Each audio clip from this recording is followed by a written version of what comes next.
ఈరోజు మన పాఠం మీకా గ్రంథం 1వ అధ్యాయం 8 నుండి 16వ వచనం వరకు.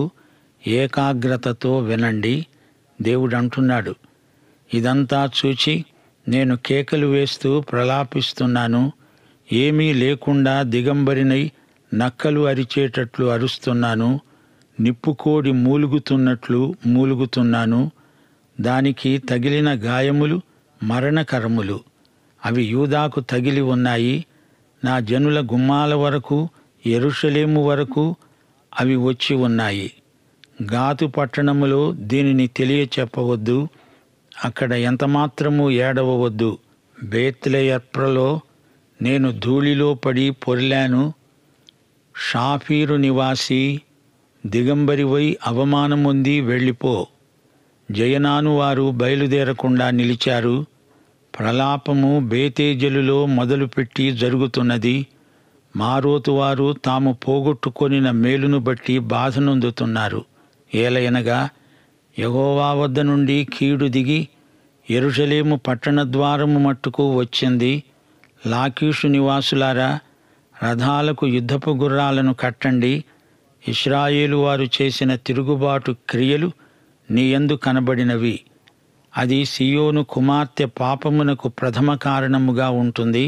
మోరెషెత్గతు విషయములో మీరు విడుదల కొరకై కోలు ఇయ్యవలసి వస్తుంది. అగ్జీపు ఇండ్లు ఇశ్రాయేలు రాజును మోసపుచ్చేవై ఉంటాయి. మారేషా నివాసి, నీకు హక్కుదారుడైన ఒకణ్ణి నీ వద్దకు తెస్తారు. ఇశ్రాయేలీయులలోని ఘనులు అదుల్లాముకు పోతారు. సీయోను, నీకు ప్రియులైన వారు నీ వద్ద ఉండకుండా పట్టబడి ఉన్నారు. నీ తల బోడి చేసుకో, బోరుగద్దవలే నీ బోడి తలను కనపరుచుకో. శ్రోతలు వింటున్నారా? మీకా ప్రలాపాలలో కొన్ని మీరింతవరకు విన్నారు. ఇశ్రాయేలు చేస్తున్న పాపాలకు ప్రవక్త హృదయం తల్లడిల్లిపోయింది. ఇశ్రాయేలు యూదా పాపాలు ఎలాంటి విషఫలితాలిచ్చాయో చూడండి. మీకా జీతానికి బోధించే బోధకుడు కాడు, అతడు దేవుని ప్రవక్త. దేవుని పిలుపును బట్టే మీకా ప్రవక్త అయ్యాడు. యిర్మీయాలాగా, హోషేయలాగా మీకా మనస్సు ఎంతో శుతిమెత్తన. ఏలియా, యెహెజ్కేలు పలికిన మాటలు కఠినంగా ఉన్నాయి. మీకు జ్ఞాపకముందా? దేవుడు యెహెజ్కేలును పిలిచినప్పుడు అన్నాడు, నేను నిన్ను కఠిన మనస్కులైన వారి మధ్యకు పంపుతున్నాను. కఠినులైన ప్రజలతో నీవు కఠినంగానే మాట్లాడాలి. కానీ కొందరు ప్రవక్తల హృదయాలు ఎంతో మృదువైనవి. వారిలో మీకా ఒకడు. ప్రవక్త అంటున్నాడు, నేను దిగంబరినై ప్రలాపిస్తాను అనగా అది ప్రగాఢమైన సంతాపం, తీవ్రమైన రోదన, విలాపం. నక్కలాగా అరుస్తున్నాను, నిప్పుకోడిలాగా మూలుగుతున్నాను. నక్క, నిప్పుకోడి చేసే శబ్దాలు భయం గొలుపుతాయి. యోబు గ్రంథం 30వ అధ్యాయం 29వ వచనం, నేను నక్కలకు సోదరుణ్ణయ్యాను, నిప్పుకోళ్లకు జతగాడినయ్యాను. నిప్పుకోడి మూలుగులో బాధ, వేదన వ్యక్తమవుతాయి. మీకా నిప్పుకోడిలాగా మూలుగుతున్నాడు. యిర్మీయా ఏ విధంగా ఏడ్చాడో మీకు జ్ఞాపకం వస్తోందా? అతని తల జలమయమైంది. మీకా ఏడుస్తూ ప్రవచిస్తున్నాడు. దేవుని వేదన ప్రవక్తకు వచ్చింది. దేవుని భావోద్వేగమే ప్రవక్త వెలిబుచ్చుతున్నాడు. దేవుడు తీర్పు తీరుస్తున్నాడంటే ఎంతగా బాధపడతాడో మనం గ్రహించాలి. యిర్మీయా విలాపం దేవునిది. ప్రవక్త దేవుని మూలంగా పలుకుతాడు. యిర్మీయాలాగే మీకా కూడా విలాప ప్రవక్త. అతని గుండెల్లో మూలుగు, దుర్భరమైన బాధతో అతడు కేకలు పెడుతూ మాట్లాడుతున్నాడు. ప్రజలు పాపం చేసి దేవుని హృదయాన్ని ఎంత గాయపరుస్తున్నారో వారికి తెలియాలి. దేవునికి కక్ష సాధింపు మనస్తత్వం ఉండదు. తీర్పు తీర్చడం దేవునికి సరదా అనుకున్నారా? కాదు. పాపాన్ని దేవుడు ఏమాత్రమూ సహించలేడు. పాపాన్ని శిక్షించకుండా దేవుడు వదలడు. దేవుని నీతి న్యాయములు ఎంతో పవిత్రమైనవి. ఎవరు పాపం చేసినా వెంటనే దేవుడు కఠిన చర్య తీసుకుంటాడు. పాపాన్ని చూస్తూ దేవుడు ఉదాసీనంగా ఉండిపోతాడు అనుకోకండి. దేవుడు త్వరపడడు, ఆయన దీర్ఘశాంతము గలవాడు. ఆయన దీర్ఘశాంతాన్ని శోధించకండి. దేవుని తీర్పు వచ్చి తీరుతుంది, దానినెవ్వరూ ఆపలేరు. యూదాకు బాగా గాయాలు తగిలాయి. అవి మానని గాయాలు, మరణకరమైన గాయాలు. సామాన్య పౌరుడు మొదలుకొని రాజసౌధం దాకా, యెరూషలేము గుమ్మముల వరకు అందరికీ గాయాలే గాయాలు. దేవుడు కృపా కనికరములు గలవాడు నిజమే, గాని పాపం ఆయనకు సుతరాము గిట్టదు. దేవుని మాటలు వీరికి వినపడడం లేదు. మొండికెత్తిపోయారు. మెడవంగని జనం. గుణపడతారేమో అని దేవుడు ఎంత కనిపెట్టినా వారిలో పరివర్తన కలగటం లేదు. గాయంతో చచ్చే పరిస్థితి ఏర్పడింది, మరణకరమైన గాయాలు. అయినా వీరికి బుద్ధి రాదేమిటి? మకురుతనం, పెంకి పిల్లలు, దేవుని మాట విననొల్లని గడుగ్గాయలు. ఇశ్రాయేలు, యూదా మాత్రమే కాదు, లోకంలోని జాతులన్నిటినీ దేవుడు పరిశీలనగా చూస్తున్నాడు. దేవుని వాక్యం వినటమంటే దేవునికి విధేయత చూపటం. పాపం చేసేటప్పుడు అనాలోచితంగా పాపం చేస్తారు, గాని పశ్చాత్తాపపడడానికి వెనక ముందు చూస్తారు. ఇదెక్కడి విడ్డూరం? దేవుని వాక్యాన్ని ప్రేమిస్తున్నామంటారు, కాని దేవునికి విధేయత చూపలేకపోతున్నారు. దేవుని దీర్ఘశాంతానికి కూడా హద్దు ఉందని గ్రహించాలి. అష్షూరు రాజు వచ్చేస్తున్నాడు. అతడే సన్హెరీబు, ఉత్తర దిక్కు నుండి వస్తాడు. ఇశ్రాయేలు జనాన్ని ఊచకోత కోసి విడుస్తాడు. యెరూషలేము గుమ్మాలను ఢీకొంటాడు. ఒకప్పుడు హిజ్కియా శత్రుమూకను చూచి భయభ్రాంతుడయ్యాడు. ఈ శత్రువులు పట్టణాన్ని కొల్లగొడతారేమో అని కంగారు పడిపోయాడు హిజ్కియా. అప్పుడు దేవుడు తన ప్రవక్త అయిన యెషయాను పంపించి వార్త చెప్పించాడు. భయపడవద్దు, శత్రువులు పట్టణాన్ని పట్టుకోజాలరు, గాని అప్రమత్తంగా ఉండవలసిందని మీకు హెచ్చరిక చేస్తున్నాను అన్నాడు దేవుడు. యూదా కొంతకాలం జాగ్రత్తగానే ఉంది. అయితే మళ్ళీ ఎప్పటికాలిట్టిట్టే తిరిగి విగ్రహారాధన మొదలుపెట్టారు. ఇశ్రాయేలును శిక్షించినట్లే దేవుడు యూదాను కూడా శిక్షించవలసి వచ్చింది. శిక్షిస్తూ దేవుడు ఎంత బాధపడ్డాడో వారు గ్రహించాలి. హృదయాలను కఠినపరుచుకోకూడదు. మీకా గ్రంథంలో ఈ పాఠంలో దేవుడు 10 పట్టణాలను పేర్కొంటున్నాడు. సమరయ్య మొదలుకొని యెరూషలేము వరకు మొత్తం 10 పట్టణాలు. పాపంతో నిలువెల్లా నిండిపోయిన నగరాలు. గాతు, ఈ పేరుకు అర్థం ఏడుపు గొట్టు ఊరు. గాతులో ఏడవకండి అంటున్నాడు దేవుడు. గాతు ఫిలిష్తీ పట్టణం. ఫిలిష్తీయులు ఇశ్రాయేలుకు ఆగర్భ శత్రువులు. మీ మీదికి తీర్పు వచ్చిందని చెప్పి గాతులో ఏడుపులు పెడబొబ్బలు పెట్టకండి. బేత్లెయప్రా అనగా అప్రా. అప్రా అంటే దుమ్ము, ధూళి అని అర్థం. బూడిద నెత్తిమీద పోసుకొని సంతాపాన్ని వెలిబుచ్చుతారు. అప్రాలో ఏడవండి. అప్రా మీ పట్టణమే కదా, అందులోనే ఏడవండి. బూడిద నెత్తిపై పోసుకోండి అంటున్నాడు దేవుడు. షాఫీరు అంటే అందమైన పట్టణం. అక్కడ మీరు వికృతంగా దిగంబరులై ఏడ్చి మొత్తుకోండి. దిశమొలతో ఏడుస్తూ షాఫీరులో ఊరేగండి.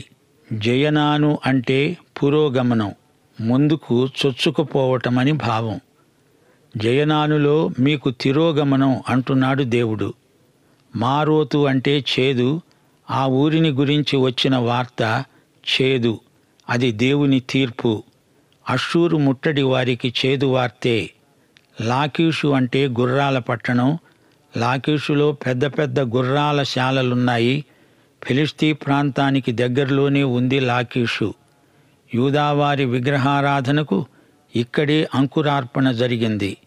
ఇశ్రాయేలు యూదావారికి మధ్య విగ్రహారాధన సంబంధం లాకీషులోనే మొదలైంది. ఇది అప్రతిష్ట. రథాలకు యుద్ధపు గుర్రాలను కట్టండి. లాకీషులో సూర్యదేవతను పూజిస్తారు.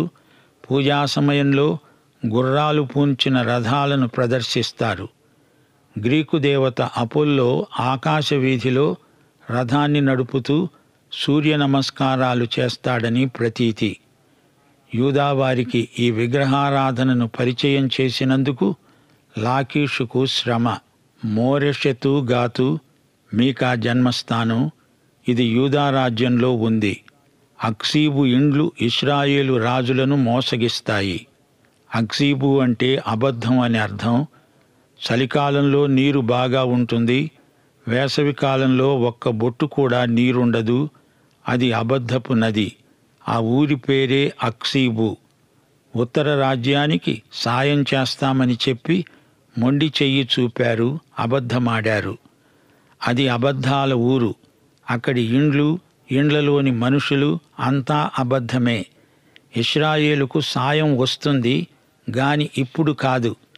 నీకు హక్కుదారుడైన ఒకడు, అంటే ఈ బిరుదం యేసుక్రీస్తుకే చెందుతుంది. దావీదు కుమారుడైన యేసుక్రీస్తు, ఆయనే మెస్సీయా. యేసే విశ్వసనీయుడు, సత్యదేవుడు. ఆయనే వచ్చి వీరికి విడుదల ప్రసాదిస్తాడు. ఆయన అక్సీబు నుండి రాడు, అది అబద్ధాల ఊరు. ఇశ్రాయేలు, నీవు పశ్చాత్తాపం చెందాలి, నీవు పరితపించాలి. అష్షూరు మొదటిసారి ఇశ్రాయేలుపై దండెత్తి వచ్చినప్పుడు ఇశ్రాయేలు నుండి అనేక మంది యువకులను చెరగొనిపోయారు. ఈ విషయంలో వారు తలలు బోడి చేసుకొని ఏడవాలి. తలలు బోడి చేసుకుంటారు అంటే అది ప్రగాఢమైన సంతాపానికి సంకేతం. ఇశ్రాయేలీయులు తలాగడ్డం క్షౌరం చేసుకోకూడదు. అలా చేశారంటే అది సిగ్గు, అవమానం, సంతాపం. యెషయా మీకా ప్రవక్తకు సమకాలీనుడు. యెషయా 15వ అధ్యాయం 2వ వచనం. ఏడవడానికి మోయాబీయులు గుడికి, మెట్ట మీదనున్న దీబోనుకు వెడుతున్నారు. నెబో మీద, మేదెబా మీద మోయాబీయులు ప్రలాపిస్తున్నారు. వారందరి తలల మీద బోడితనమున్నది. ప్రతివాని గడ్డము గొరిగించబడి ఉన్నది.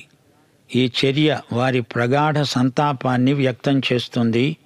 వారి పిల్లలు హతమైపోయినందుకు వారి విధంగా తమ సంతాపాన్ని వెలిబుచ్చారు. ఇది వారిపైకి దేవుడు పంపిన శిక్ష. శ్రోతలు వింటున్నారా? సమరయ్య పాపాలు లెక్కకు మిక్కిలిగా ఉన్నాయి. దేవుని తీర్పు ప్రక్రియ అప్పుడే మొదలైంది. సమరయ్య పాపం లోతైన గాయం లాంటిది. అది మరణకరమైన, బాధాకరమైన గాయం. మీకా పరిచర్య కాలంలో ఒకసారి సమరయ్య ధ్వంసమైపోయింది. సమరయ్య చేసిన పాపము యొక్క దుష్ప్రభావం యెరూషలేము వరకు ప్రసరించింది.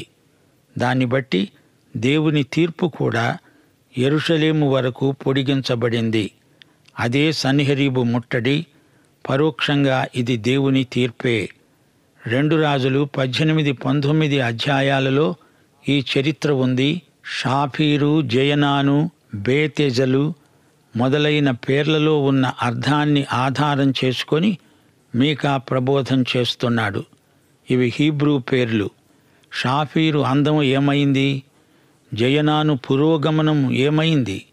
బేతెజలు నీటి బుగ్గ ఏమైంది? పాపం చేత అన్నీ పాడుబీడైపోయాయి అని మీకా వారిని గద్దిస్తున్నాడు.